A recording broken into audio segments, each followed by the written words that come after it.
आपण पाहत आहोत सन्माननीय सदस्य डॉक्टर बाबासाहेबजी देशमुख। अध्यक्ष महाराज, अपक्ष नंतर येईल।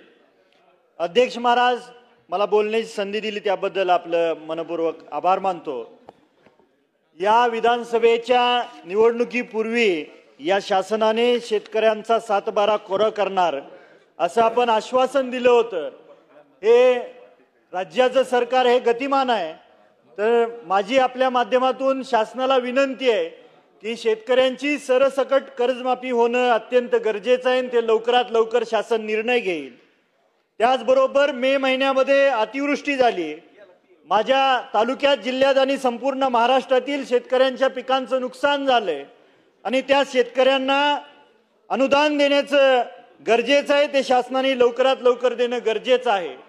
त्याचबरोबर या राज्यातील दिव्यांगाचे काही प्रश्न प्रलंबित आहेत, त्यांच्या निधीचा प्रश्न आहे, त्यासाठी शासनाने लवकरात लवकर निर्णय घेणं गरजेचं आहे। माझ्या तालुक्यातल्या आणि जिल्ह्यातल्या संजय गांधी निराधार योजनेच्या लाभार्थ्यांना ते अनुदान वेळेत मिळत नाही। त्याचबरोबर माझ्या तालुक्यात मान व कोरडा नदीला कॅनॉलचा दर्जा देणं गरजेचं आहे आणि तो दर्जा देऊन आपल्याही तालुक्यातला हा प्रश्न आहे, तो दर्जा लवकरात लवकर दिला तर शेतकऱ्यांना खूप मोठं सहकार्य होईल। पंढरपूर सांगोला या महामार्गावरून बऱ्याचशा पालख्या आषाढी, कार्तिकी आणि माघवारीला जातात, त्या महामार्गाचं चौपदरीकरण होणं गरजेचं आहे।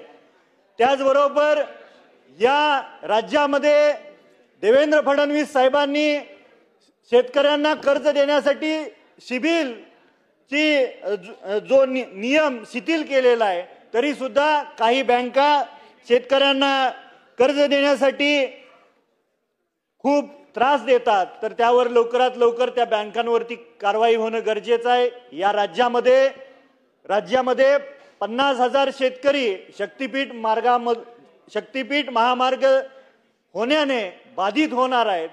ते या पिढीचं नुकसान नाही तर इथून पुढच्या सर्व पिढ्यांचं नुकसान होणार आहे। आपल्या जिल्ह्यातून सुरत चेन्नई हा महामार्ग गेला आणि त्या महामार्गातून जाणाऱ्या शेतकऱ्यांना प्रति गुंठा 60,000 रुपये एवढाच मोबदला मिळणार आहे।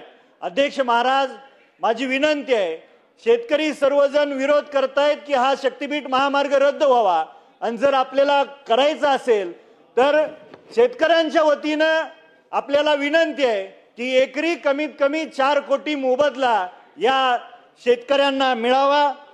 त्याचबरोबर दिवसा लाईट देण्यासाठी सौर ऊर्जा योजना आणली आणि त्यातील काही नियम शिथिल करणं गरजेचं आहे, जेणेकरून ही योजना वाडी वस्तीवरच्या शेतकऱ्यांना लवकरात लवकर मिळेल। त्याचबरोबर महिला सक्षमीकरण या राज्यामध्ये आदिशक्ती अभियान राबवत आहे, तर प्रिकॉशनरी HPV वॅक्सिन मुलींना 9 वर्ष ते 15 वयोगटातील मुलींना शासनाने मोफत देणं गरजेचं आहे, जेणेकरून गर्भाशयाच्या पिशवीच्या तोंडाचा कॅन्सर भविष्यात उद्भवणार नाही।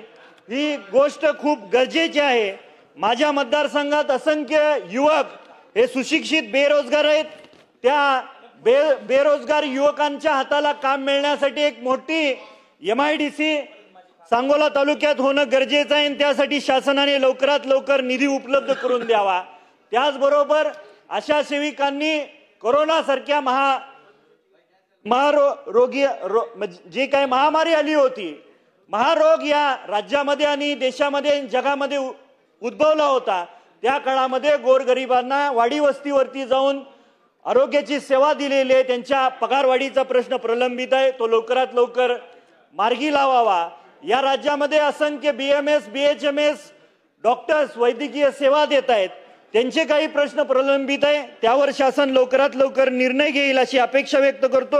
मला बोलण्याची संधी दिली त्याबद्दल आपलं अंतःकरणपूर्वक आभार मानून थांबतो। जय हिंद। सन्माननीय